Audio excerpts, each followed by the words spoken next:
Vamos então iniciar aqui o nosso trabalho, dando continuidade no estudo do Livro dos Médiuns. Quem sabe, né, tentando terminar esse capítulo que não termina nunca. Nós estamos no capítulo 16, Variedade de Médiuns Escreventes, e nós vamos para o item número 196, que trata dos médiuns imperfeitos, e depois o 197, os bons médiuns. Vamos então aqui fazer uma breve recapitulação do que a gente já viu até agora, né? Nós falamos dos médiuns obsedados, que são os que não podem livrar-se dos espíritos importunos e mistificadores, mas não se enganam com eles. Então, conforme a gente já comentou, né, alguns médiuns acabam sofrendo o assédio de espíritos que fazem ali, digamos, uma marcação muito próxima, e sempre que vão realizar um trabalho, esses espíritos estão ali presentes, provocando algum tipo de interferência. Mas os espíritos sabem, né, os médiuns, desculpem, conhecem já esses espíritos, já sabem quais são as suas intenções, e eles não se deixam levar pela mensagem, pela assinatura que muitas vezes trazem, né, na mensagem que querem realizar.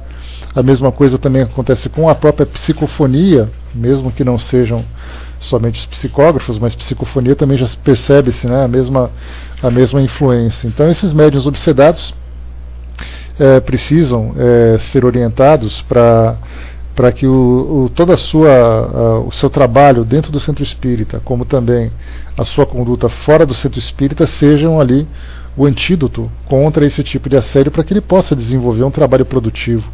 Porque do contrário, todas as vezes que esse médium se comparecer, que ele comparecer a uma reunião e tiver que dar a sua contribuição para o desenvolvimento do trabalho, ele vai sofrer essa interferência e vai ser muito mais assistido do que trabalhar como um assistente. Então a orientação vai ser voltada exatamente para o tratamento espiritual. Alguns médiuns, dependendo da circunstância, acaba sendo afastado do trabalho até que ele faça o tratamento, tanto de evangelização como de um trabalho de desobsessão, um trabalho de passes, né?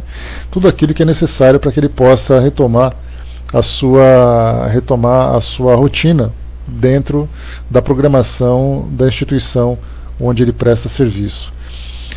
Nós temos aqui os médiuns fascinados, já conversamos também sobre eles, que são os que são enganados pelos espíritos mistificadores e se iludem com a natureza das comunicações recebidas. Normalmente os médiuns que são bastante vaidosos ou bastante orgulhosos com a tarefa que desenvolvem, acabam se tornando alvos, né, bastante fáceis de serem atingidos por esses espíritos, porque então enaltecem o seu ego, falando sobre o resultado maravilhoso do seu trabalho, o resultado imprescindível do seu trabalho, o resultado inigualável daquilo que ele faz, e ele vai então se achando mais importante do que a mensagem que ele traz, né? Inclusive algumas mensagens escritas numa linguagem bastante sofisticada, num conteúdo muitas vezes até elevado, né? Porque a gente lembra que um espírito, como a gente já comentou outras vezes, se nós quisermos entender o que se passa na mente de um obsessor, basta a gente se colocar no lugar dele. Então, se eu pegar, por exemplo, aqui, deixa eu pegar o Otávio, que vai ser meu médium de plantão hoje. Imaginemos que eu quero pegar o Otávio como sendo minha vítima. Eu começo naturalmente trazendo as mensagens das mais elevadas, as mensagens das mais puras, das mais verdadeiras, né, com assinatura muitas vezes, com assinaturas de personalidades. Então essa mensagem começa a cativar o médium, começa a cativar o grupo, né, até que chega um momento em que eu percebo que ele já, digamos assim, que ele já está dominado no seu ego. Aí então eu começo a trazer as mistificações, começo a trazer mensagens, informações que muito mais confundem.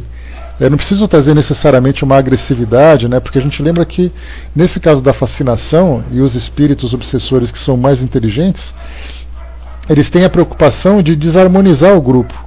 Não é necessariamente provocar uma agressão entre eles, de escrever uma agressividade clara na mensagem, utilizar palavras de baixo calão, nada disso. Eu posso usar sutilezas. Então, quando eu percebo que todo aquele conteúdo inicial é verdadeiro, para ele, né, ele acredita que aquilo é uma verdade, realmente o é, Porque eu posso falar sobre o Evangelho, eu posso falar sobre Allan Kardec, eu posso falar mensagens dessas que nós conhecemos, edificantes, trazidas por Chico Xavier, trazidas por Divaldo Franco, por Raul Teixeira e tudo mais. E aí então, quando percebe que eu sou alguém de confiança, porque é exatamente assim que acontece nas nossas relações, né? A mesma coisa que nós temos no mundo espiritual, nós temos também aqui no mundo material. Então eu começo a cativar as pessoas, né, ganhando a sua confiança, mostrando aquela face polida, aquela face serena, aquela face tranquila, para depois então eu começar a fazer os meus investimentos de acordo com as minhas intenções. Se eu desejo provocar uma desarmonia no grupo, eu começo então a trazer mensagens levemente sutis que provoquem confusão. E aí então vai haver um desentendimento entre esses médiuns, né, já que eu sou um espírito de confiança, eu não teria porque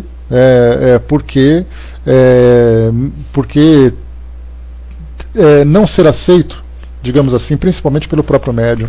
E aí então, depois de um tempo, né, o médium acaba sendo afastado, acaba sendo convidado a se retirar, ou ele é mesmo, muitas vezes até mesmo desligado do grupo, simplesmente porque ele está tão fascinado com o seu poder, com a sua capacidade, com o seu mentor espiritual, que ele se esquece daquela condição de humildade, de simplicidade, até mesmo de estudo, de desconfiar de tudo aquilo que vem através dos espíritos, né? Fernando colocou para nós, né, usa o ego dele contra ele mesmo. Eu acho que essa é a arma mais fácil, né? É a parte mais fácil de ser utilizada. Bom dia, pessoal que chegou, que é exatamente ali manipular o ego das pessoas, né? Porque quando você se torna, você se acredita mais especial do que é, e é aí que então que vem o grande problema a ser resolvido depois. E o terceiro, como a gente já viu, são os médiuns subjugados, os que são dominados moralmente e muitas vezes fisicamente pelos espíritos maus. Como a gente já comentou em outras situações, né, o médium subjugado ele pode, é o grau de obsessão, digamos assim, mais grave que existe, em que o médium realmente se torna incapaz, tanto psicologicamente, moralmente também, como também fisicamente, a ponto de muitas vezes o médium agir, ter um comportamento estranho dentro da sua própria vida social, sua vida familiar, profissional, sem saber porquê. Ele pode dizer coisas que ele não quer dizer, e isso ele faz de uma forma consciente, só que ele percebe que não consegue dominar, né? Então a gente tem ali nesses três primeiros casos, conforme já conversamos, a obsessão, a fascinação e a subjugação, que são os três estágios, né, mais considerados dentro das influências espirituais. E naturalmente, como a gente sempre lembra, Kardec, quando ele fez essa catalogação desses tipos de obsessões, desses tipos de obsessão, ele sempre lembrava que era apenas de uma questão didática fazer essa separação, mas não significa necessariamente que você tenha primeiro que passar por cada um desses estágios, obsediar primeiro, fascinar depois e subjugar, porque a gente lembra que um espírito inimigo, um espírito que deseja atingir um médium, se depender da sua própria vontade, ele vai com todas as suas forças para derrubar o médium, para derramar toda a sua vingança. Só que não é tão simples você chegar de imediato e derrubar o médium. Então você precisa primeiro influenciá-lo sutilmente, começar a compreender a sua mente, penetrar na sua vida, até que depois comece então a exercer a influência propriamente dita. Então ele começa por aquilo que é mais fácil, por um processo pedagógico, do mais fácil para o mais difícil. Mas se o médium de imediato já dá essa abertura para que ele possa vir com toda a sua agressividade, certamente ele virá. Então ele faz essas três catalogações, mostrando aquilo que é mais comum, que é a obsessão simples, depois vem a fascinação, que é exatamente esse envolvimento, né, essa paixão que o médium acaba sentindo por si mesmo e também por o trabalho que ele faz, e depois a subjugação, que é a forma mais agressiva. Mas a gente vai compreender isso aqui depois, um pouco mais para frente, quando vai falar sobre as obsessões, sobre as influências espirituais propriamente ditas. O Júnior colocou, por isso é preciso muito preparo, né? E o detalhe também, né, Júnior, que a gente lembra, é que quando se fala sobre médiums, e eu insisto sempre nisso para falar com vocês, é que a gente não deve considerar apenas os médiums espíritas, mas a gente considera uma pessoa comum, que não tem uma religião direcionada para a sua vida, mas nem por isso deixa de ser médium. Então dentro de casa, onde quer que ele esteja, ele pode sofrer essa influência. Só que a diferença daqueles que são médiums ostensivos para aqueles que não são médiums ostensivos, a diferença é que o ostensivo percebe claramente a influência, e aquele que não tem sensibilidade sofre sem saber porquê, sem saber o que está acontecendo. Né? Mas vamos lá então, continuando aqui o nosso trabalho. Saindo dessa fase das influências espirituais, a gente entra agora na fase da personalidade. Né? Nessa questão da personalidade, que pode ou não ter esse elemento da influência espiritual, no caráter do médium, nós temos ali os médiums levianos, que são os que não levam a sério a sua faculdade, servindo-se dela apenas como divertimento ou para finalidades fúteis. Né? E aí nós temos aqueles que frequentam os centros espíritas, são aqueles que, porque a gente fala de centro espírita, dá a impressão de que todos os centros são muito bem preparados, muito bem organizados, muito bem orientados, mas às vezes nós formamos um grupo espírita sem aquele preparo, né? Sem ter aquela boa orientação. Então os médiuns procuram desenvolver o trabalho mediúnico sem saber exatamente com que propósito, com que objetivo. Ele simplesmente quer exercer a mediunidade. E aí, nesse caso, pode acontecer. Como, por exemplo, né, Lívia, pode acontecer na parte de cobrança, mas a gente vai ver um pouquinho mais para baixo aqui também, que tem os médiuns mercenários, né, que, como Kardec chama. Então nós temos aqueles que cobram, aqueles que fazem evocações com o mundo espiritual por motivos fúteis. Né? Nesse caso, a gente tem aqueles, por exemplo, que fazem aquelas consultas espirituais para os amigos, para poder saber sobre a sua vida financeira, a sua vida afetiva, a sua vida pessoal. Nós temos aqueles que utilizam-se de objetos para fazerem essas consultas, como é o caso, por exemplo, de búzios, tarô, né? Porque você monta ali o seu escritório, o seu consultório e começa a fazer consultas. Então, embora se utilizem desses recursos, que nós chamamos de oráculos, não significa que eles não sejam médiums. Então, muito mais do que adivinhações que os objetos falam, na verdade, é a mente do médium que se encontra conectada com o mundo espiritual, que pode ali, né, receber informações, receber instruções de espíritos também levianos, de acordo com o seu objetivo. Né? Dá um ok de som para a Gilda, por favor, pessoal, só para poder orientá-la. Ok, obrigado. Para tentar fazer com que aquele trabalho seja alimentado. O médium deseja essa futilidade, o espírito deseja a mesma coisa, principalmente porque muitas vezes o médium, sendo leviano, ele tem ali um grupo de espíritos que são também levianos, mas muito mais perseguidores, né, obsessores, que querem então se aproveitar daquele interesse fútil que ele tem, daquela diversão, para poder fazer com que a vida dele seja um verdadeiro inferno. Isso é muito fácil de acontecer. Né? Nós temos aqui os médiums indiferentes. Eu estou dando uma passada rápida, porque a gente já passou por esses tópicos. Né? A gente só está retomando porque nós acabamos desviando, né, os assuntos, o assunto em outras reuniões. Né? Os médiums indiferentes são os que não tiram nenhum proveito moral das instruções recebidas e não modificam em nada a sua conduta e seus hábitos. Esses médiuns indiferentes podem ser esses médiuns que atuam em grupos espíritas, podem ser os médiuns que praticam a mediunidade em suas reuniões particulares, e aí podem ter companhias espirituais bastante saudáveis que trazem para eles mensagens, mas essas mensagens são direcionadas exatamente para eles próprios, para que eles possam ler, para que eles possam compreender que tipo de atitude eles estão tendo, que tipo de ideia eles desenvolvem, para que eles possam se modificar, mas eles repassam essa mensagem para o grupo, né, ou para a instituição que frequentam, como se eles fossem simplesmente carteiros. Só que, diferentemente do nosso mundo real, em que o carteiro entrega uma carta sem violá-la, os médiuns são carteiros que têm obrigação de ler aquilo que recebem, porque muitas vezes o recado é para eles próprios. É a forma como os espíritos têm de dizer para eles o que eles precisam modificar em suas vidas. E também, geralmente, essa mesma mensagem, como elas são muitas vezes de cunho genérico, elas podem ser transmitidas por grupo. Então, salvo as mensagens particulares, em que os espíritos citam nomes, citam situações particulares da vida dele, né?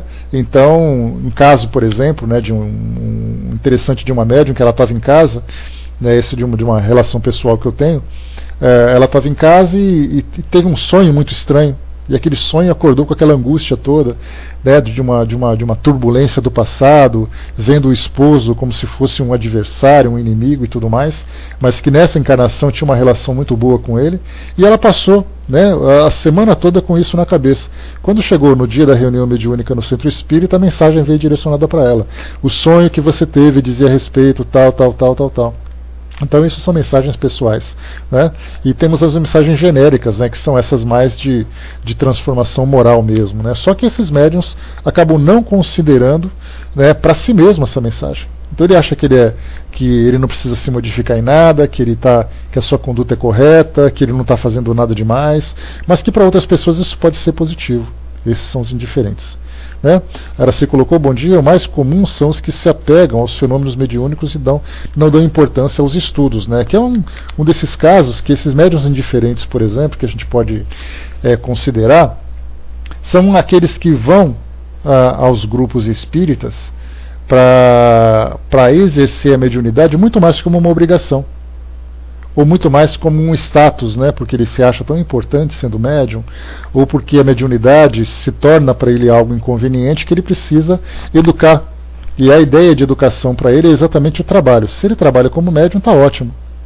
Só que o que vale para ele é simplesmente, mecanicamente, fazer aquele trabalho, sem ele fazer nenhum tipo de reflexão, né? A Gilda perguntou aqui, nem quando a mensagem for um desabafo de um sofredor. A gente tem várias situações, Gilda. Se o grupo normalmente está voltado para comunicações espontâneas, muitas dessas mensagens que eu já trouxe para vocês aqui, que elas foram recebidas lá na Comunhão Espírita de Brasília pelaquela prima que vocês conhecem, o grupo se colocava à disposição dos espíritos, era um grupo de desenvolvimento mediúnico, né? Seja bem-vinda, Morena. Era um grupo de desenvolvimento mediúnico, consequentemente os médiuns estavam ali sendo treinados para isso, né? Bom dia, pessoal que chegou. Estavam sendo treinados, então o objetivo era simplesmente permitam que os espíritos se comuniquem. Aí vinham aqueles que traziam uma mensagem edificante, né, falando sobre caridade, falando sobre amor, falando sobre vários temas, né, que estão relacionados com o Evangelho. Há aqueles outros que vêm contar suas histórias, falando sobre a encarnação que tiveram, falando sobre a vida que estão tendo no mundo espiritual, e isso serve de instrução para todos, né, porque nós estamos sempre com essa ansiedade de conhecer o mundo espiritual, que é sempre muito interessante, né, como o espírito viveu, como ele chegou no mundo espiritual. Kardec fez esse trabalho no livro Céu e Inferno, entrevistando, contando um pouco da história do espírito e depois ouvindo o seu depoimento. E temos aqueles espíritos que realmente chegam numa reunião mediúnica para poderem se reequilibrar. E esses são os mais sofredores, né, porque eles estão no mundo espiritual numa condição de sofrimento, muitas vezes isolado do contato social, porque suas mentes se encontram no estado de perturbação muito grande, se encontram revoltados, se encontram deprimidos. É até engraçado, né, quando a gente fala num espírito deprimido, mas é uma realidade das mais intensas e das mais verdadeiras no mundo espiritual. Porque quando se fala em depressão, nós não falamos numa depressão como uma doença física. É uma doença psicológica, é uma doença mental. E sendo mental, ela pode afetar o espírito encarnado ou desencarnado. E a grande maioria dos espíritos que desencarnam passam por esse processo de depressão. Alguns uma depressão patológica, provocada por uma situação da sua vida do passado e que foi consumindo, né, o seu equilíbrio, as suas emoções, e nós temos aqueles estados depressivos que são aquelas situações que ocorrem naquele momento. Para se ter uma ideia, imagina, por exemplo, uma mulher que acaba de desencarnar, vitimada por uma doença, vitimada por um acidente, e ela então deixa para trás, na sua relação, o marido que ela é apaixonada, filhos que ela ama, e ela chega no mundo espiritual deixando todo mundo para trás. Dá a impressão de que ela chega no mundo espiritual, os amigos espirituais vão chegar e vão dizer para ela: olha, fica tranquilo, tá tudo bem, aqui você vai ficar, aqui você vai se recuperar, e de repente ela lembra quem ela deixou para trás. Para algumas pessoas ela não consegue se desapegar com tanta facilidade assim. E o que é muito natural, todos nós passaremos por isso. Os nossos afetos ficando para trás, as nossas preocupações, que a gente gostaria de continuar a nossa convivência. Então, essa fase de depressão inicial é muito presente, é muito real.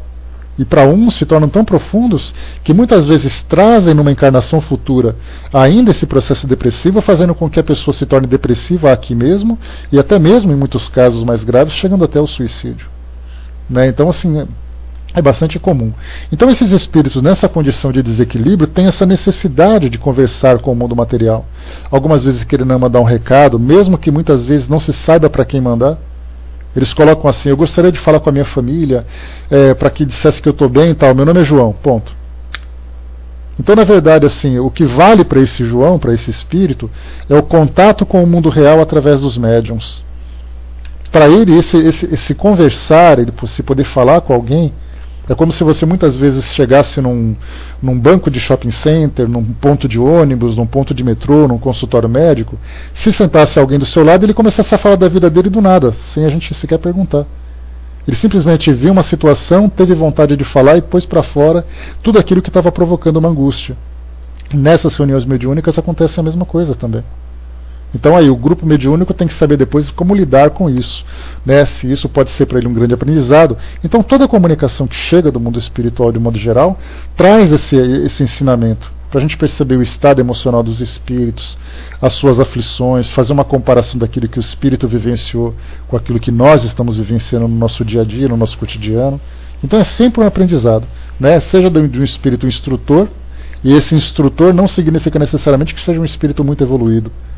Eu posso chegar do mundo espiritual como um espírito absolutamente comum e contar o que eu estou vivendo no mundo espiritual, que para aqueles que estão encarnados se torna uma instrução, se torna ali uma ideia, né, uma mais informação para que possa ser estudada. O Júnior colocou, né, mas de toda forma, o momento de passagem é provável que seja difícil, mesmo com a pessoa tendo esse conhecimento. Não, eu não acho que é provável, eu acho que é certeza, Júnior. Né, todo mundo quer ir para o céu, mas ninguém quer morrer, como diz o ditado popular. Então, quando o espírito começa a prever que ele vai ter que deixar o mundo para trás, primeiro ele vai ficar imaginando o que ele vai perder, e segundo ele fica na expectativa do que será que ele vai encontrar. Então é um processo que traz uma certa angústia, uma certa ansiedade para todos. Mas quanto mais a gente estuda, mais a gente se prepara, mais a gente se informa, muito mais fácil se torna lidar com essa situação, né? Então é isso aí, né? Pois é, tem gente que gosta daqui, tem gente que gosta daqui, mas gostaria de chegar do mundo espiritual com mais naturalidade, né? Porque você fala assim: eu gosto daqui. E se eu te desse uma passagem para você viajar para Paris para morar por lá? Aí você falaria assim: bom, eu vou gostar de morar em Paris também. Quer dizer, a viagem de avião para você não provocou medo nenhum. Agora, quando você fala da viagem espiritual, a coisa já começa a complicar, né? Então a gente vê assim que não é o local para onde você vai, é a forma como você vai que provoca essa ansiedade, né? O que é natural, a gente tem um instinto de sobrevivência. E como a morte, durante muitos séculos, na verdade milênios, sempre foi trazida para nós como algo sombrio, como algo sofrível, como algo angustiante, aquela ideia do luto, né? Você vai num velório, você vê as pessoas chorando, velas, flores e tal. Então a morte se encontra no nosso subconsciente como algo terrível, né? Então a gente simplesmente não lida com naturalidade, não, né? Às vezes me vejo nessa expectativa, imaginando como vai ser, né? Bom, aí cada um tem que administrar ali suas emoções, né? Eu espero que todos nós tenhamos ali uma passagem bem tranquila e uma chegada também bem harmoniosa. E muito bem recebidos também, de preferência, né? Essa dica colocou, né? Mas já passamos isso tantas vezes. Pois é, mas a gente esquece, né? Esse é o problema. E graças a Deus também, ainda bem que a gente esquece. Já pensou se a gente lembrasse? Porque nem todas foram tão harmoniosas assim, né? Mas vamos lá. Médiuns presunçosos é o nosso próximo. Os médiuns presunçosos, né, são os que têm a pretensão de estar em relação somente com os espíritos superiores. Julgam-se infalíveis e consideram inferior e errôneo o que não vem por ser um intermédio. Esse médium inferior era um daqueles alvos fáceis, né, para serem atingidos pelos fascinadores, pelos espíritos fascinadores, porque ele se torna tão senhor de si, tão arrogante, muitas vezes tão prepotente, que as suas mensagens são sempre as melhores mensagens, são sempre as mais importantes. Ele não tem paciência para conviver com médiuns que não têm tanta experiência como ele tem, né? Eu leio uma mensagem que tem ali uma assinatura de um espírito elevado. Aí eu pego um outro médium que está aqui do meu lado trabalhando, ele começa a ler uma mensagem de um espírito sofredor. Aí você fala assim: pois é, tá vendo? Espírito sofredor, espírito obsessor. Eu tenho aqui os meus espíritos mentores, que são os mais elevados, mais superiores, né? Então esse orgulho, essa vaidade do médium é o que torna ele um alvo fácil, e muitas vezes até ele se torna até um médium improdutivo, né, porque a sua presença junto ao grupo provoca um desconforto para todos que estão ali presentes, né? Ela se colocou, né, se você recebe mensagem de espírito poucas horas depois de desencarnar, né, você quer completar a sua colocação? Ficou interrompida aqui sua mensagem. Termina para nós aí. Os médiuns orgulhosos, né, a mesma coisa também, são os que se envaidecem com as comunicações recebidas. Acham que nada mais têm a aprender no Espiritismo, não tomando para eles as lições que frequentemente recebem dos espíritos. Não se contentam com as faculdades que possuem e querem obter todas. Esse médium, na verdade, ele quer fazer a sua autopromoção, né? Bom dia, pessoal que chegou. Quer fazer ali a sua autodivulgação, né? Então ele se acha o especial, se acha o insubstituível, né? E a sua faculdade, ele gosta de enaltecer as suas qualidades como médium, né? Então ele, na verdade, ele se esquece que o trabalho dele é um trabalho silencioso, que tem por objetivo proporcionar para os espíritos desencarnados a oportunidade de se comunicarem, né? De receberem instruções, de instruírem também, mas ele gosta de se autopromover. Né? E esse também é um médium bastante problemático. Normalmente, tanto esse presunçoso como esse médium orgulhoso são médiums que têm grandes dificuldades de se encaixarem num grupo de trabalho. Porque ele sempre vai colocar alguma crítica, sempre vai colocar alguma coisa que está errada, né? E esse é um grande problema, né? O Luciano colocou, não cabe a casa espírita orientá-lo. A grande pergunta é se ele vai aceitar essa orientação, Luciano. Imagina que eu sou extremamente orgulhoso. E infelizmente eu sou orgulhoso, né? Mas você diz assim, olha, Zé, que o seu trabalho é legal, sabe? Mas se você mudar isso, vai ficar muito melhor. Eu vou pensar assim, poxa vida, mas que chato. Ela, além de vir aqui, ainda fica botando defeito no trabalho dos outros, né? Aí então eu começo a falar mal, eu começo a criticar, e a mesma coisa no centro espírita. Porque você vai lá, estuda, porque você tem um bom conhecimento, porque para você ser orgulhoso, significa que você começa a ter grande conhecimento, né? E aí então, quando as pessoas começam a apontar para ele, mesmo que seja com sinceridade, com boa vontade, que ele precisa dar uma organizada, ele começa assim, quem é você para me criticar? Você não viu a qualidade das mensagens que eu tenho? Você não viu as assinaturas que eu recebo? Você sabia que eu tenho mais de 30 anos de espiritismo? Aí começa aquela coisa da carteirada que a gente sempre brinca, né? Você sabe com quem você está falando? Então esse é o tipo de situação que é extremamente difícil. Normalmente esses médiuns acabam se afastando das instituições e acabam vivendo depois um espiritismo particular. Né? Porque ele diz assim, que eu frequentei num grupo espírita, mas aquele pessoal lá não é muito bom, ninguém estuda, todo mundo ali tem essa dificuldade de compreender que isso... Na verdade, ele quer ser o centro das atenções. E isso é tão comum que vocês não imaginam. Existem centros espíritas que se desfazem em virtude de fogueira de vaidades, né? Porque às vezes não é só um médium. O grande problema não é você ter um médium no seu grupo, é quando você tem dois. Porque aí então começa um olhar para a cara do outro e começa a disputar quem é o melhor, quem não é. Imagina que de repente você é amigo do presidente do centro e fica assim, poxa, mas você é um médium maravilhoso, e eu estou do lado dele, eu sou um médium que está também orgulhoso. E de mim, será que ele não vai falar? Né? A gente conhece várias pessoas assim, né? Eu conheço uma quando eu olho no espelho, o Décio. E depois eu conheço outras também que já passaram das minhas relações, né? Então, a gente vê que todos nós temos essa dificuldade de lidar com o nosso ego.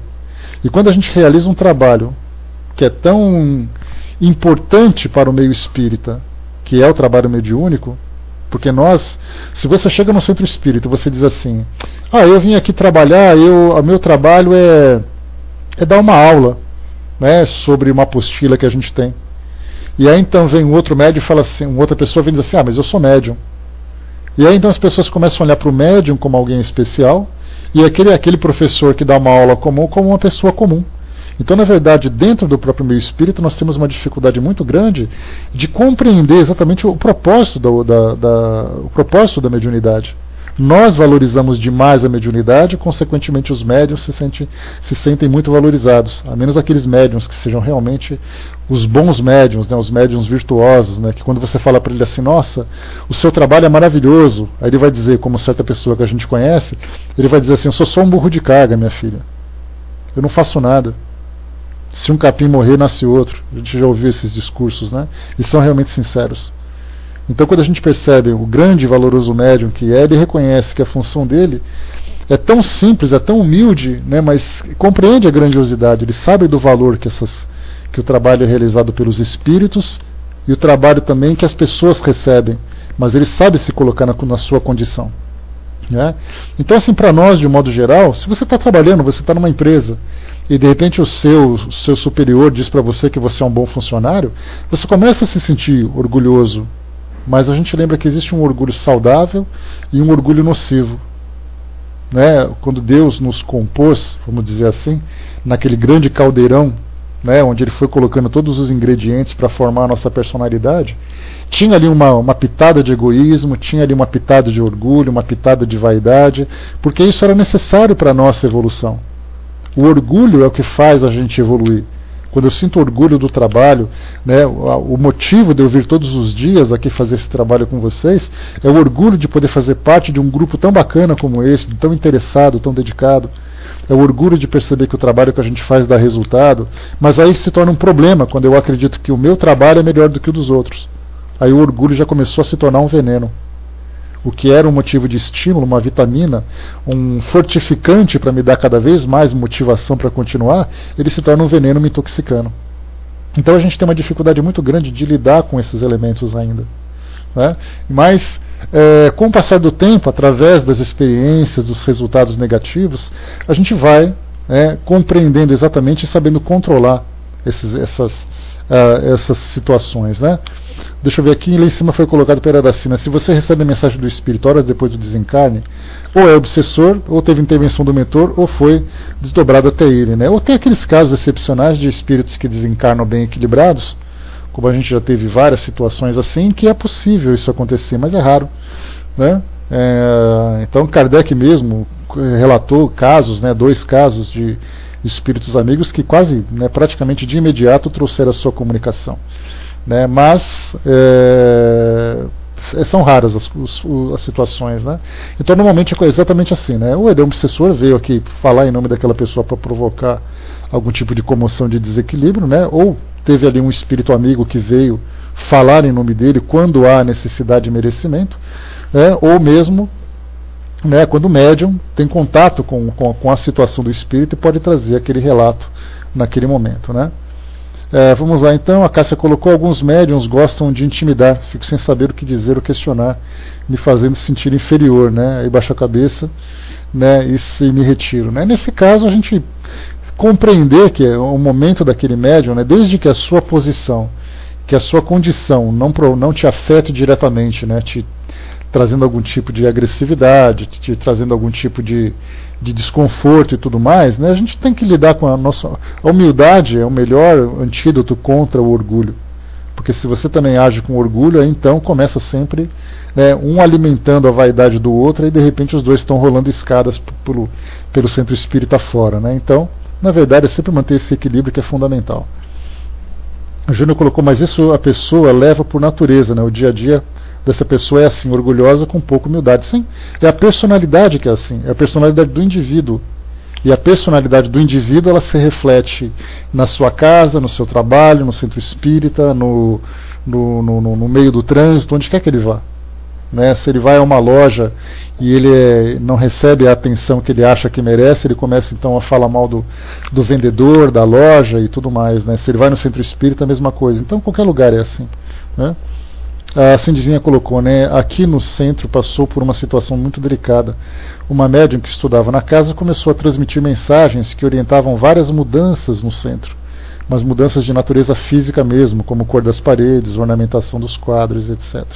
Foi complicado para a direção assumir uma posição sem desgostar da médium, mas como chegou um momento em que isso teve que acontecer, ela não aceitou muito bem e acabou se afastando. Um excelente exemplo, Cindizinha, porque a gente fica se perguntando, mas que tipo de situação, que tipo de constrangimento um espírito pode provocar no centro espírita? É com relação a essas opiniões que são realmente desnecessárias.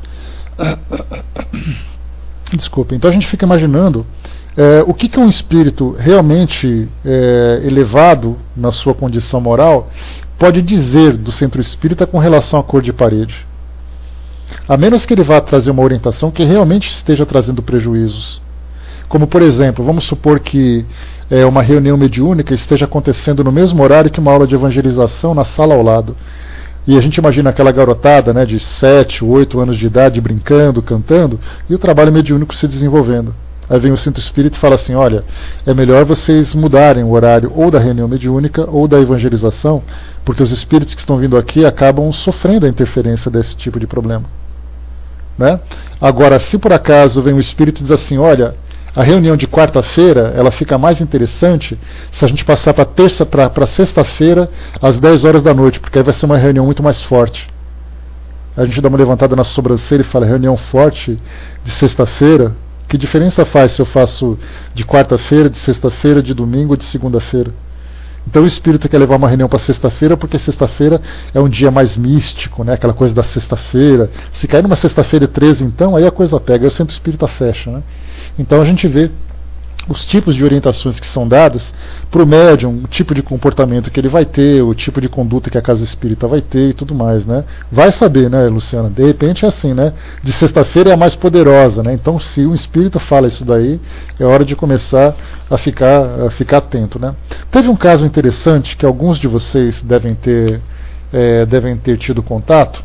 O Alamar Regis, né, que faz grande divulgação do espiritismo, ele publicou durante um tempo uma comunicação de um espírito que se manifestava num centro espírita daqui de São Paulo. Né? O encontro desse espírito, que era uma psicofonia, era gravada, né? E depois o espírito Alfredo. Né? E depois ela era transcrita e transmitida depois por e-mail. Né? O Alfredo Bastos. Né? E aí então esse espírito ele começou a dizer para o pessoal, olha, a reunião que vocês estão fazendo, elas são interessantes, né? Mas vocês têm que pensar que a reunião mediúnica ela não deve se resumir apenas em o espírito sofredor e desobsessão. Vocês podem também dar oportunidade para espíritos virem aqui conversar com vocês, para vocês trocarem ideias, para vocês falarem das dúvidas que vocês têm, perguntar aos espíritos como funciona. E isso, eu vi isso de uma forma muito positiva, eu gostei muito dessa sequência. Né? Mas assim, dentro do centro espírita, isso provocou uma grande dificuldade, porque aqueles que eram mais antigos na casa diziam, isso aí não pode acontecer. Então, na verdade, para aqueles que eram os mais antigos, isso se tornou... pesquisem isso para vocês que quiserem conhecer, coloquem assim, né? Alfredo Bastos, Alamar Regis, vocês vão ver as psicografias que chegavam e vocês vão ler o conteúdo delas. Né? Então tem pessoas que gostaram, tem pessoas que não gostaram, né? Tem pessoas que acharam que aquilo foi um pouco fantasioso, um pouco polêmico. No centro espírita, aquilo que foi relatado, alguns acharam que esse espírito era um espírito mistificador, outros acharam que era um espírito que trouxe uma novidade. Então provocou assim uma agitação em torno da reunião mediúnica e das reuniões mediúnicas, porque essas comunicações começaram a se proliferar em outras instituições e quiseram também adotar uma nova metodologia para as reuniões mediúnicas. Então isso acabou ficando no limite entre será que é ou será que não é. Né? Eu achei muito interessante, eu gostei bastante, né? Mas sei lá, eu tomaria assim, alguns cuidados, mas a ideia em geral foi muito positiva, né? Mas a forma como veio acabou sendo bastante polêmica. A Miriam colocou, né? Imagino como deve ser difícil você curar, transmitir mensagens, mesmo sabendo que só um veículo, né? Que é só um veículo e não se sentir um certo poder, né? Acho que todos nós estamos sujeitos a isso na hora do vamos ver, né? É um grande exercício para a humildade. E interessante também, né? Pode repetir os nomes? Está um pouco mais acima ali o Acerfal, que o Décio lembrou, Alfredo Bastos. Tá? E depois Alamar Regis, que é o nome dele. Que é o Alamar que fez a divulgação dessas comunicações. Vocês devem achar isso com facilidade no Google. Então, Miriam, nós estamos conversando aqui agora falando sobre vaidade, falando sobre tudo isso. Né? E aí a gente fala assim, bom, mas no nosso caso é diferente, porque afinal de contas nós sabemos exatamente o que é vaidade e o que é orgulho. Né? Até colocar a gente com a mão na massa. Aí quando a gente colocar a mão na massa e começar a sentir o efeito daquilo tudo, né, que a gente vai recebendo de elogios, de críticas e tudo mais, aí o ego começa a ser chacoalhado. Quando você se expõe, aí a coisa começa realmente a ter uma dificuldade enorme. Né? O Centro Espírita Dom Leocádio Corrêa de Curitiba tem um espírito que coordena o grupo de estudos científicos. Né? Inclusive fizeram a universidade, né, lá o Centro Universitário Dr. Leocádio Correia, se não me engano. Né, fizeram uma faculdade, essa faculdade também foi a mesma coisa, se era realmente positiva, se não era, se valia a pena fazer um estudo sobre teologia espírita, né, que era o propósito. Ao mesmo tempo que a Dora Encontre fez lá na Universidade de Santos o curso de Pedagogia Espírita, o curso de graduação, e esse curso era de Teologia Espírita. Eu também achei interessante pelos estudos, né? Não pelo título de eu ser um teólogo espírita, mas o conteúdo das mensagens de estudar filosofia, estudar religiões, estudar doutrina espírita e tal. É um estudo que, se uma casa espírita fizer isso bem organizado, ela consegue obter o mesmo resultado sem a necessidade de um diploma superior. E foi esse diploma que provocou também a grande polêmica, né? Mas enfim, a gente vê que são tantas e tantas situações que estão aí para serem resolvidas, e principalmente por serem informações que chegam no mundo espiritual. Até o Dr. Sérgio Felipe também, ele criou a Uniespírito, que é a Universidade do Espírito, que também trazia a proposta de cursos superiores de pós-graduação voltados para o mundo espiritual, né? Deixa eu ver, a Gilda perguntou: eu não sei por que tudo isso, se a nossa contribuição é tão pequena. Aliás, creio eu que nós mesmos, né, que somos, na verdade, mais ajudados, dada a nossa necessidade, né? Mas dentro do meio espírita, aliás, dentro da humanidade de um modo geral, Gilda, todos aqueles que tinham um dom especial, que eram chamados de profetas, de médiuns, de oráculos, pessoas que recebem o dom do Espírito Santo, pessoas que falam em línguas dentro das religiões evangélicas, pessoas que viram santos nas igrejas. Então, quando você fala sobre o sobrenatural, é algo que sai da nossa razão e começa a tocar a nossa sensibilidade, né? Então, todas as vezes que alguém se identifica com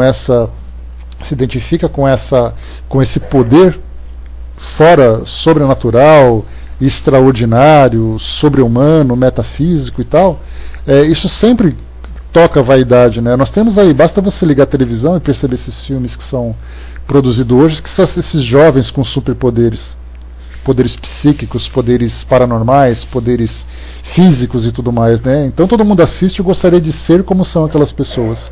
Dentro dessa ideia do sobrenatural não é diferente também, né? Vamos lá em frente, pessoal.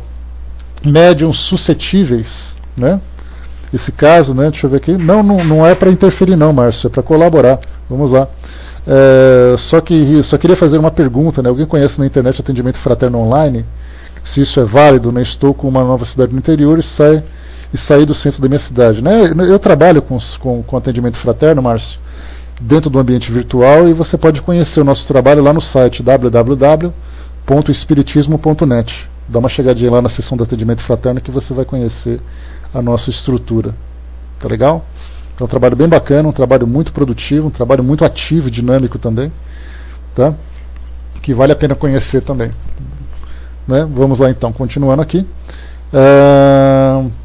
Os médiuns suscetíveis, variedade de médiuns orgulhosos que se aborrecem com as críticas às suas comunicações.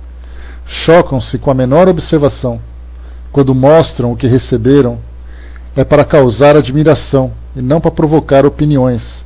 Geralmente tomam aversão pelas pessoas que não os aplaudem sem reservas, afastando-se das reuniões em que não podem impor-se e dominar. Foi que a gente já conversou sobre isso aqui, nesse tipo de médium. Que qualquer opinião, qualquer crítica, se você não elogia, se você faz assim trata como uma comunicação normal, não sei o que, ele fica meio chateado e já não gosta de você. Já não começa aí com a sua cara, né? E aqui Erasto dá um recadinho básico, ele diz assim: deixe-os ir pavonear onde quiserem e procurar ouvidos mais complacentes, ou que se isolem. As reuniões de que se afastam nada perdem.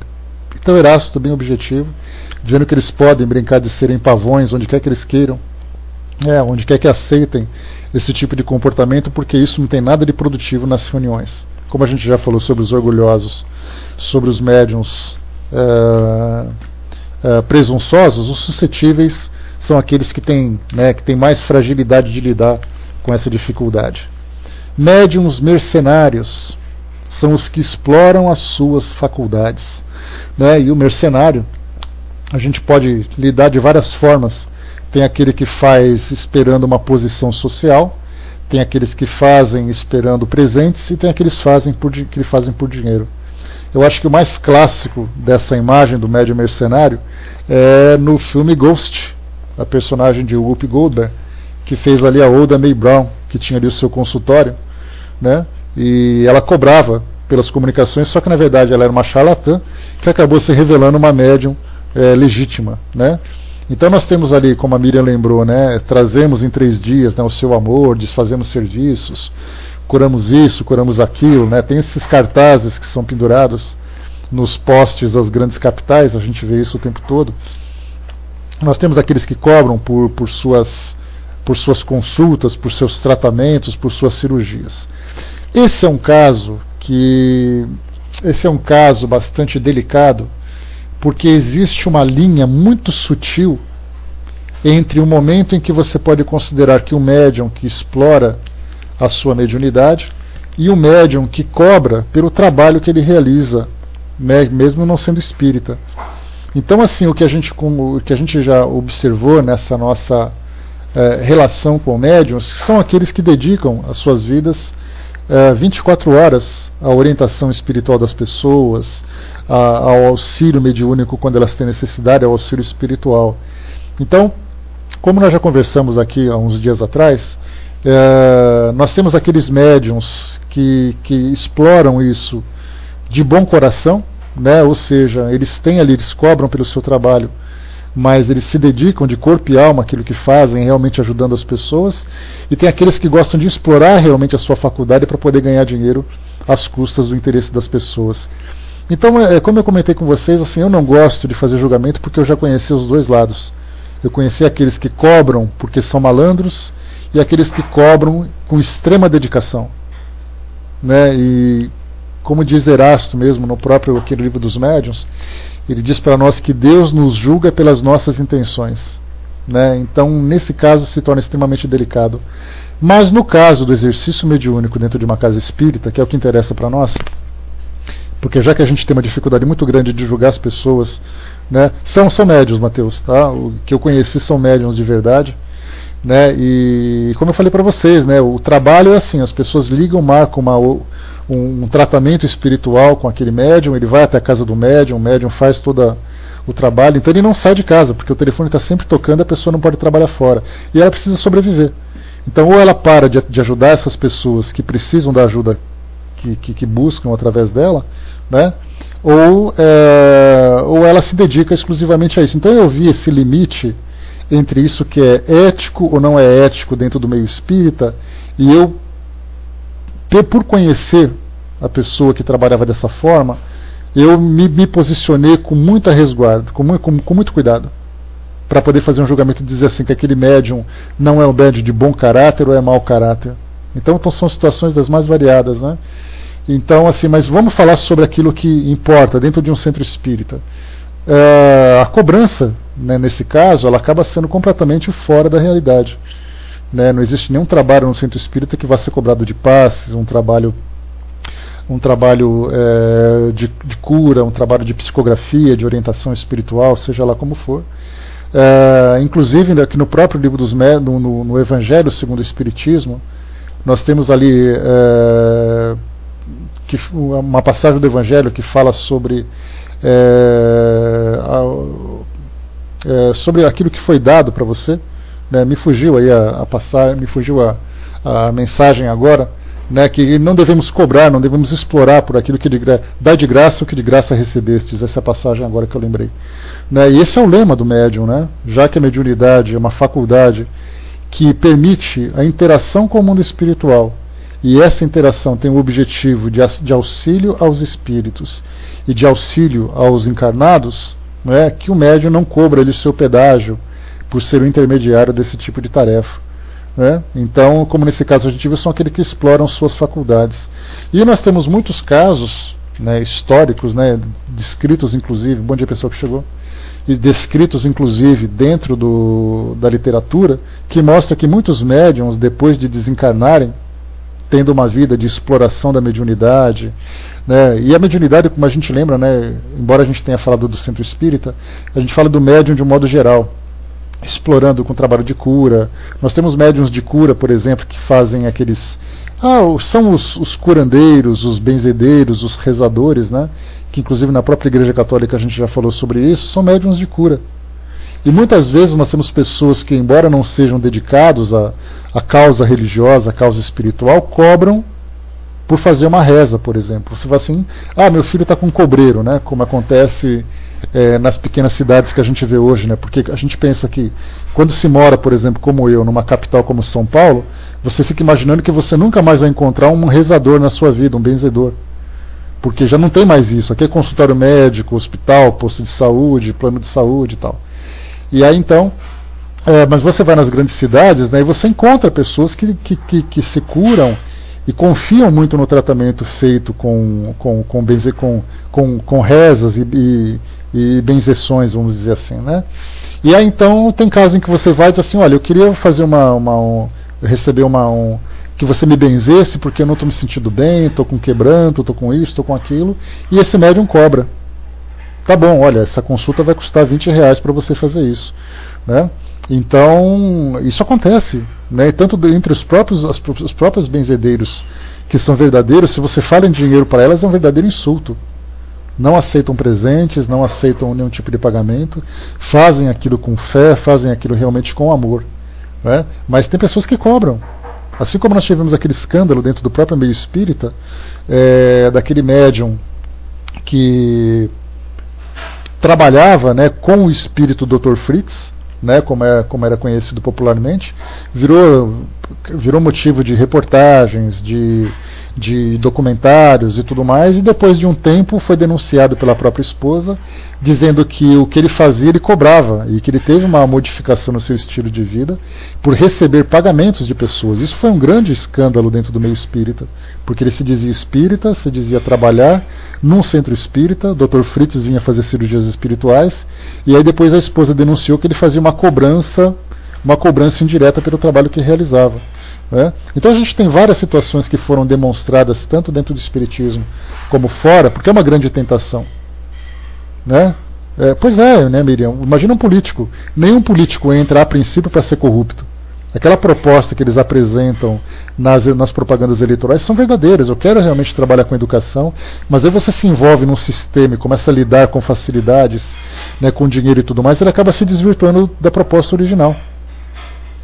Então muita gente passa por essa situação de tentação. Você entra, por exemplo, para a polícia, para ser um policial militar, para ser um policial civil, com a proposta de realmente servir a sociedade. E aí você se depara com situações em que a corrupção, as propinas, os subornos e tudo mais acaba acontecendo, né? Então, na verdade, né, eu não sei exatamente qual era o resultado, né, Matheus? Eu não cheguei a ver a causa da investigação, né, e nem vi o caso também, mas eu só comentei com vocês qual era a situação que estava acontecendo, né? Mas a gente vê que acabou acontecendo uma situação dessa natureza, né? Então, não sei qual foi o desfecho, não vi a investigação, não sei se por acaso houve julgamento, se houve investigação e tal, né? Mas aconteceu isso, né? Foi um exemplo que eu citei, mas como também aconteceram outros exemplos em outras situações semelhantes também. Então o médium mercenário que a gente comentou é exatamente esse, que explora a sua mediunidade para se beneficiar, seja dentro do meio espírita, o que se fizer isso é um trabalho extremamente equivocado, porque o espiritismo prima, né? Prima pela legitimidade do trabalho mediúnico verdadeiro na seara cristã, dentro da caridade, né? E também fora das pessoas que usam a sua mediunidade. Nós não falamos daqueles charlatães, aqueles que simulam o trabalho mediúnico, mas a gente fala realmente daquele que é médium, né? E a gente fala das questões morais também, né? A Cindicinha colocou aqui, tem uma senhora que reza pra gente, reza na gente, minhas irmãs e eu, né, desde que éramos bebês, né, não tem o conhecimento da doutrina, faz de acordo com o ensino de Jesus, né, o que é muito bacana, né, que é o verdadeiro trabalho, realmente, no trabalho daquele que se coloca como missionário, né, nessa missão de transmitir o amor através desse trabalho. Né, deixa eu ver aqui que vocês colocaram. Tá, vamos em frente, né. Vimos aqui também, então, os médiuns mercenários. O outro, Os médiums ambiciosos são os que, sem vender suas faculdades, esperam obter com elas outras vantagens, que a gente tinha falado sobre mercenário. Esses ambiciosos são assim. Então você oferece o dinheiro para ele, ele vai dizer assim, não, eu não aceito dinheiro não, mas poxa vida, olha, aceita então esse presente que eu estou te dando e tal, né? Então tá bom, eu aceito. Então na verdade ele vai se vendendo também por outros tipos, de uma forma indireta, em vez de receber o benefício do dinheiro, ele recebe dos presentes. Quem era muito caluniado ou muito acusado a esse respeito, para quem conhece um pouquinho da história do espiritismo primitivo, vamos dizer assim, na época de Kardec, era o senhor Douglas Home. Ele era um médium de efeito físico extremamente poderoso. Aquele médium de levitação, médium de materialização. Inclusive Kardec cita ele algumas vezes no Livro dos Médiuns, na Revista Espírita. Para quem conhece, para quem já leu sobre ele, conhece o seu potencial. Então, assim, o que Chico Xavier hoje, como fenômeno, é para nós, Douglas Home era para aquela época como médium de efeito físico. Então ele produzia assim, efeitos dos mais mirabolantes, dos mais indescritíveis possível, né? E ele era acusado do seguinte, ele era sempre convidado por pessoas da alta sociedade inglesa, e até mesmo em outros países, na Alemanha, na França, né, para participar, para fazer demonstrações sobre aquilo que ele faz. E nessas demonstrações ele começava então a viajar para morar, para ficar na casa dessas pessoas. E aí ele passava então temporadas, ele ficava coisa de 1 mês, 2 meses, 3 meses, morando nos casarões dessas pessoas. Então ele ia para o casarão de uma pessoa, recebia um convite, ia para outro casarão. Então ele tinha uma vida muito boa, muito interessante, sempre vivendo às custas desses convites. E daí então ele era acusado de charlatão. Para aqueles que não acreditavam no fenômeno, diziam que ele era um charlatão, que ele criava truques para poder viver essa boa vida às custas das pessoas que ele impressionava. Para aqueles que acreditavam no fenômeno, algumas vezes convidavam-no para que ele pudesse fazer suas demonstrações públicas, e outras vezes criticavam, dizendo que ele, por ser médium, não podia fazer aquele tipo de trabalho, de sempre receber um benefício em troca daquilo que ele fazia. Então a gente tem isso dentro do meio espírita, daqueles que são convidados a fazer uma demonstração mediúnica em troca de favores, em troca de posições, em troca de poder, né? Enfim, temos ali várias situações que não envolvem dinheiro, mas envolvem de alguma forma um benefício que o médium acaba recebendo. O próximo, vamos em frente. Os médiums de má fé são os que, tendo faculdades reais, simulam as que não têm para se dar importância. Não se pode dar o título de médium às pessoas que, não tendo nenhuma faculdade mediúnica, só produzem fenômenos falsos pela charlatanice. Então, na verdade, Kardec, quando fala médium de má fé, ele está falando de médium. Só que aquele médium que vai além.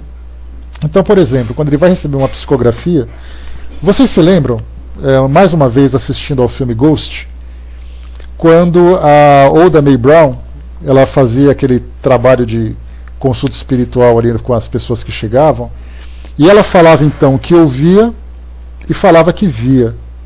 E nesse falar que via, ela dizia assim, olha, eu estou ouvindo uma pessoa falando com você. Mas essa pessoa era uma pessoa muito bonita, que ela já não via mais. Né? Por quê?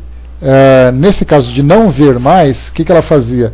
Ela começava então a criar uma imagem para poder sofisticar um pouco mais, para deixar um pouco mais, vamos dizer assim, me fugiu a palavra agora, mas para deixar mais floreado, para deixar mais chamativo e tudo mais. Então é realmente um médium. E nesse caso da psicografia, por exemplo, ele começa a escrever aquilo que ele ouve do mundo espiritual, mas começa então a acrescentar passagens para deixar a mensagem mais comovente. Porque se você pega, por exemplo, uma mensagem que é objetiva, né? E nesse caso, objetiva, você não significa necessariamente que ela seja incompleta, mas muitas vezes ela é muito fria.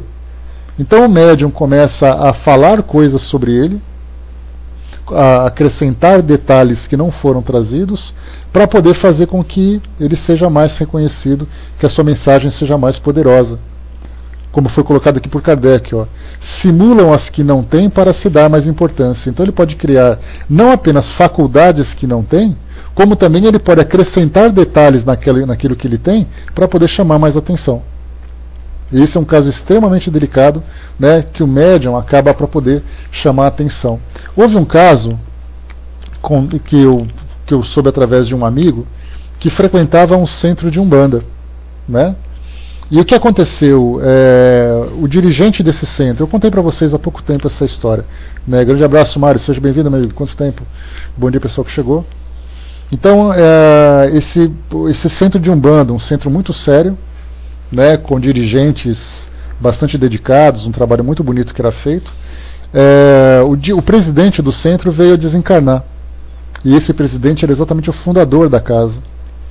E muitas vezes, como acontece também no meio espírita, quando desencarna o presidente do centro e o filho trabalha junto, o filho meio que herda, por sucessão, a presidência do centro. Então, já que meu pai fundou o centro e ele desencarnou, o novo dono sou eu. E então ele começa a traçar as diretrizes.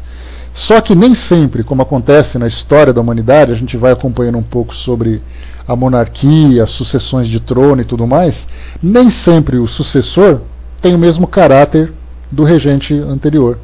E aí então, aquele que era um bom rei, depois que desencarna, vem o filho que se torna rei e se torna um rei mau caráter. Mas isso acontece às vezes dentro das instituições. O que aconteceu nessa casa? O médium, então, o presidente veio a desencarnar, o filho assumiu a mesma posição de presidente, mas ele era alguém que gostava muito de elogios, gostava muito de ser considerado assim uma pessoa especial, uma pessoa importante. E de repente, segundo a informação que chegaram para esses médiums e para esse amigo que era médium também, que era um senhor já de 60 anos na época em que ele me contou essa história, ele disse que a mediunidade do médium cessou. Ele simplesmente teve uma interrupção no exercício mediúnico, ou pelo menos na sensibilidade mediúnica. Quando ele teve essa sensibilidade interrompida, para que ele não fosse julgado como uma pessoa que não era médium, ele começou a simular as faculdades que ele tinha. Então ele falava o jeito que ele falava, o jeito que ele se posicionava como se tivesse incorporado pelos seus guias espirituais, pelos guias do trabalho, né? Então ele mudava a voz, mudava a entonação, falava daquele jeito característico dos preto velhos, né? Que são como a gente normalmente conhece, né? Então ele começou a simular a sua mediunidade. Então nesse caso ele era um médium que teve a mediunidade interrompida, mas ele começava a fazer simulação. E isso mostra exatamente o seu caráter. Então isso pode acontecer dentro do centro espírita, fora do centro espírita, em qualquer lugar. Quando o médium, tomado por muito orgulho e quer se tornar uma pessoa mais importante, ele começa a criar aquilo que ele não tem. O próximo, médiums egoístas. Os que só servem de suas faculdades para uso pessoal e guardam para si mesmos as comunicações recebidas. Então, na verdade, esses médiums, o que Kardec chama de médium egoísta, são aqueles que são médiums, mas não têm interesse em se dedicar a nenhum tipo de trabalho. Então, por exemplo, se ele é um médium de cura, ele cura apenas as pessoas que ele quer. Se é um médium de psicografia, ele só se comunica com o mundo espiritual quando ele precisa, ou para as pessoas que interessam a ele. Às vezes ele quer prestar um serviço particular para alguém, quer quebrar o galho de um amigo, de uma pessoa aqui para chamar atenção e tal. E a mediunidade fica simplesmente restrita a ele. Ele não tem nenhum interesse em fazer com que aquilo se torne, né, de interesse coletivo ou de benefício coletivo, mais correto a gente dizer. Então esses são os médiuns que não trabalham, só faz aquilo que interessa para ele mesmo. Então você pensar assim que ele tem que ir todos os dias ou alguns dias da semana no centro espírita para poder fazer algum tipo de trabalho, para ele, não, isso aqui é o egoísta, né? O médium que tem medo é diferente, Cássio. Pelo próprio nome, como a gente fala aqui, não, o médium egoísta não é aquele que tem medo, o médium que tem medo é aquele que tem medo mesmo, né? Aquele que teve experiência traumática, aquele que teve muito assustado. E quando você fala assim, olha, por que você não exerce a sua mediunidade? Ele fala assim, olha, eu não quero porque eu já vi coisas que me deixaram apavoradas. Então esse médium, na verdade, se for possível, fazer um trabalho de orientação, de estudo, ele vai conseguir até voltar a trabalhar. Agora o egoísta é aquele que não quer porque não quer. Ele poderia fazer um trabalho maravilhoso, um trabalho super bacana, um trabalho de utilidade pública realmente, mas ele está voltado para os seus próprios interesses. Os médiums ciumentos é o último médium dessa nossa categoria. O Júnior colocou, nesse caso, esse médium não sofre, aquele que tem medo? Claro, né, o tempo todo, porque ele está sempre sob ameaça de uma manifestação. E como ele não quer ver, e a gente já viu muitos casos assim, né? Através do nosso trabalho de atendimento fraterno, nós temos pessoas que escrevem para nós e eles fazem ali o seu relato. E eles dizem assim, olha, tem algum jeito de fazer desaparecer isso daqui? Porque eu acordo, tem uma pessoa em pé no pé da minha cama, eu estou andando, tem uma pessoa me olhando do outro lado da rua, eu chego em casa, tem uma pessoa me esperando. Toda vez que eu estou fazendo um tipo de trabalho, eu tenho a sensação de que tem alguém atrás de mim me observando.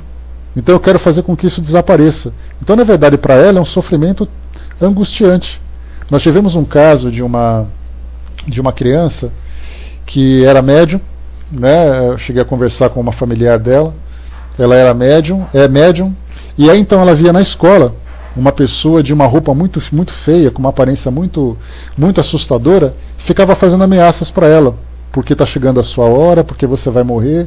A criança descia as escadas e chegava lá no pátio da escola, essa entidade estava ali presente, ela observando-a, né, e fazendo também ameaças, fazendo gestos que traziam para ela algum tipo de ameaça e tudo mais, algum tipo de preocupação, né, que pudesse causar a ela. E isso na verdade mostra, né? Imagina uma criança passando por isso. Eu já comentei com vocês na minha família. Hoje ela tem 20 anos de idade, mas a minha priminha, quando ela tinha por volta dos seus 5 a 10 anos de idade, ela ouvia vozes. E essa voz dizia, sua avó vai morrer, porque você vai ficar sozinha. E ela tinha um apego muito grande com a avó. Você vai ficar sozinha, sua avó vai morrer, vai acontecer isso, vai acontecer aquilo. E ela começou a dormir com a mãe até mais ou menos os seus 15 anos de idade. Ou seja, a relação na família era assim, o pai dormia com o irmão dela no quarto deles, e a mãe dormia com a filha, porque a filha não conseguia dormir sozinha por causa do medo. E aí então o casal, né, pela sua vida íntima e tudo mais, eles tinham que se reorganizar para poder cuidar da filha por causa desse medo que ela tinha. E aí depois de um tempo ela começou a amadurecer, o tratamento que ela começou a fazer teve resultado, que era um tratamento homeopático, que era um tratamento de evangelização. Né, desapareceu essa faculdade dela, e ela então voltou, a partir dali começou a ir para o seu quarto e começou a dormir sozinha. Então a gente vê assim que em alguns casos esse medo pode ser extremamente grave, levando a pessoas assim à loucura, né? Se você vai, por exemplo, num manicômio, muitas pessoas que estão lá internadas, que estão lá hospitalizadas, são médiums em grande desequilíbrio. Não são necessariamente pessoas que passam por psicopatologias reais.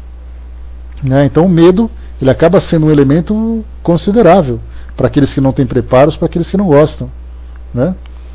Basta ver por um outro caso, que é fictício, mas que vale a pena a gente citar, o filme O Sexto Sentido. Imagina a vida daquele garotinho, né? Vocês devem ter assistido, todos vocês eu acredito.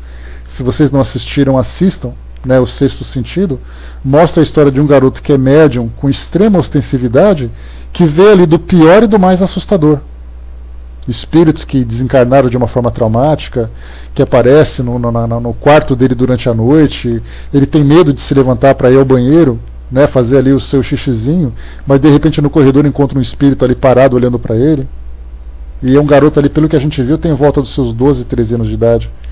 Né? Então são casos que, nesse caso é uma ficção, mas que na realidade são muitos os casos que são assim. Né? Para a gente poder fechar, médiums ciumentos, os que encaram com despeito os médiums mais considerados que eles e que são superiores. Na verdade, esse médium superior que a gente está falando, né, esses médiums ciumentos, nada mais são do que médiums orgulhosos. Esses médiums orgulhosos são aqueles que não gostam de ser considerados inferiores. Então, quando tem ali vários médiums trabalhando e alguns ou são mais considerados pelo grupo, o que é, infelizmente, um equívoco, né? Porque, na verdade, todos são iguais dentro daquele trabalho. Mas são aqueles outros médiums que têm faculdades mais desenvolvidas, faculdades mais ostensivas, são médiums mais poderosos, vamos dizer assim, despertam naqueles médiums que têm menos poder, o que Kardec chamava de médiums poderosos na realização de fenômenos mediúnicos, são aqueles médiums que são capazes de doar mais ectoplasma para a realização desses fenômenos.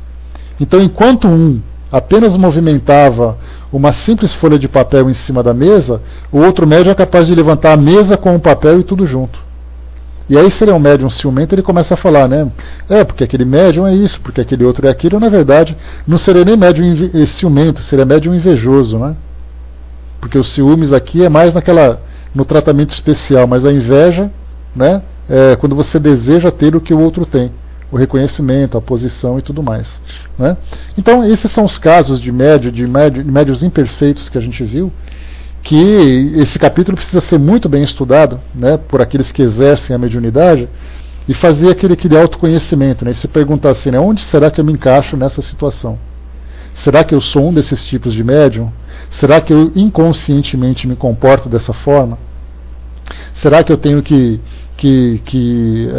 me reinstruir para poder me observar melhor, para desenvolver, para fazer um bom trabalho daquilo que eu estou fazendo? Então, esse é um caso que a gente vai vendo, né? Porque quando a gente fala do próximo capítulo, do 197, que será dos bons médiums, aí todo mundo começa, não, porque eu sou médium sério, porque eu sou médium modesto, porque eu sou médium devotado, porque eu sou médium muito confiável. Então todo mundo, quando lê o capítulo dos bons médiums, começa a se encaixar ali, vendo que eu sou realmente um médium que se encaixa nessa condição. Agora, quando vê na parte dos maus médiums, aí a gente começa a ver nos outros, né? Não, porque aquele médium parece com esse, o outro médium parece com ele. O meu caso não é esse, né? Então eu coloquei para vocês aqui vários casos, né, que a gente pode ilustrar aqui essas situações. E o mais interessante também lembrar é que aquilo que a gente colocou, né, bom dia, Nassim, pega a vassoura para você limpar a sala depois, tá? Chegou atrasado, limpa a sala. Então, quando a gente fala sobre maus médiums aqui, eu trouxe para vocês alguns exemplos, mas certamente nós temos ali muitos e muitos exemplos, né, que poderia ilustrar esses casos, né, das instituições onde vocês trabalham, dos casos que já foram observados, né? Então muita coisa poderia ser citada, mas a gente trouxe de um modo genérico aqui apenas para poder fazer uma ilustração para todos nós. Tá legal? Muito bem, pessoal, a gente fecha por aqui o nosso trabalho de hoje e a gente volta, tá? Obrigado, Cindizinha. E a gente volta, né, a tocar nesse assunto na próxima quarta-feira, que a gente vai encerrar então esse capítulo falando sobre os bons médiuns, para a gente concluir aqui então o capítulo geral, que é exatamente aqui uma sinopse que Kardec trouxe para nós sobre médiuns especiais. Então a gente abordou sobre vários tipos de mediunidade, sobre várias características dos próprios médiuns, né? E agora a gente está falando sobre o caráter, né, dos médiuns no exercício mediúnico. Então depois a gente volta